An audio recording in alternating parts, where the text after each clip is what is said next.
حدیث میں آتا ہے، بخاری کی حدیث ہے، ان اللہ لا يقبل صلاة رجل مسبل ازارہ، اللہ اس شخص کی نماز قبول نہیں کرتے جو اپنے ازار کو ٹخنوں سے نیچے ڈھانپتا ہے۔ علماء نے اس حدیث کا مطلب یہ بیان کیا ہے کہ نماز قبول نہ کرنے کا مطلب یہ ہے کہ اس کی نماز پہ جو پراپر ثواب ملنا تھا وہ نہیں ملتا، اس کو فرض بہرحال ادا ہو جاتا ہے۔ تو اسی طرح یاد رکھیں، اچھا یہ جو نماز اللہ قبول نہیں کر رہے، کیوں نہیں کر رہے؟ اس لیے کہ ٹخنے ڈھانکنا گناہ ہے، بہت سخت گناہ ہے، اس کو تکبر قرار دیا گیا ہے۔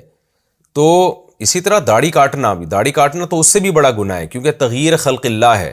تغییر خلق اللہ سے تو اللہ نے قرآن مجید میں منع کیا ہے۔ یہ جو آپ ٹخنے ڈھانکتے ہیں یہ تغییر خلق اللہ نہیں ہے، داڑھی کاٹنا تو تغییر خلق اللہ ہے۔ اب سوال یہ پیدا ہوتا ہے کہ جب ٹخنے ڈھانکنے پر نماز قبول نہیں ہو رہی تو داڑھی کاٹنے پر تو بطریق اولیٰ قبول نہیں ہوگی۔ بات بالکل ٹھیک ہے، کیونکہ ٹخنے ڈھانکنا بھی نماز کے دوران گناہ ہے، ویسے بھی گناہ ہے، لیکن نماز کے دوران آپ گناہ کے مرتکب ہو رہے ہیں اس لیے قبول نہیں ہوتی۔ تو نماز کے دوران آپ کی اگر داڑھی نہیں ہے تو بھی آپ ایک گناہ کر رہے ہیں، تو اصول کا تقاضا یہی ہے کہ اس وقت بھی وہ نماز آپ کی قبول نہ ہو، اور قبول نہ ہونے کا مطلب میں نے بتا دیا کہ جو ثواب ملنا چاہیے وہ نہیں ملتا، فرض بہرحال ادا ہو جاتا ہے۔ لیکن یہ مسئلہ ٹخنے ڈھانکنے والے کو تو بتایا جاتا ہے، داڑھی کاٹنے والے کو کیوں نہیں بتایا جاتا؟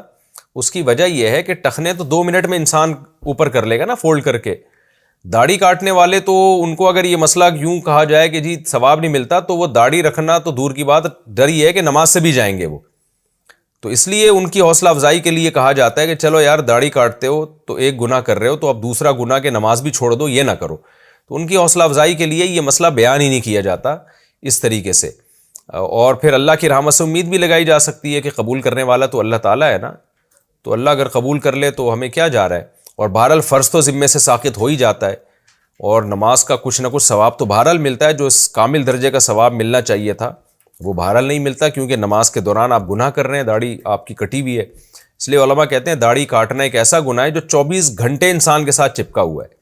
جتنے بھی گناہ ہیں نا کچھ دیر کے لیے ہوتے ہیں پھر ختم ہو جاتے ہیں، ان کے اثرات نحوست تو رہتی ہے لیکن وہ ختم ہو جاتے ہیں۔ داڑھی کاٹنا تو ایسا گناہ ہے جو 24 گھنٹے آپ کے ساتھ چپکا ہوا ہے۔ تو اس لیے داڑھی کاٹنے سے توبہ کرنی چاہیے۔ نبی صلی اللہ علیہ وسلم کی بخاری مسلم کی صحیح احادیث ہیں، چاروں ائمہ کا اس پر اتفاق ہے کہ کم سے کم ایک مچھ داڑھی رکھنا یہ واجب ہے۔ اعف اللحا وقص الشوارب، حدیث میں آتا ہے داڑھیاں بڑھاؤ اور مونچھیں کم کرو، اور خالف الیہود والنصارى، یہود و نصارہ کی مخالفت کرو۔ تو یہ تغییر خلق اللہ ہے، اللہ کی تخلیق کو بگاڑنا ہے۔ تو باقی یہ کہ جو داڑھی کاٹتے ہیں اب ایسا نہیں کہ نماز بھی چھوڑ دیں، وہ تو کم از کم نماز پڑھتے رہیں، وہ شاید اللہ اسی کی برکت سے داڑھی کی بھی توفیق دے دے۔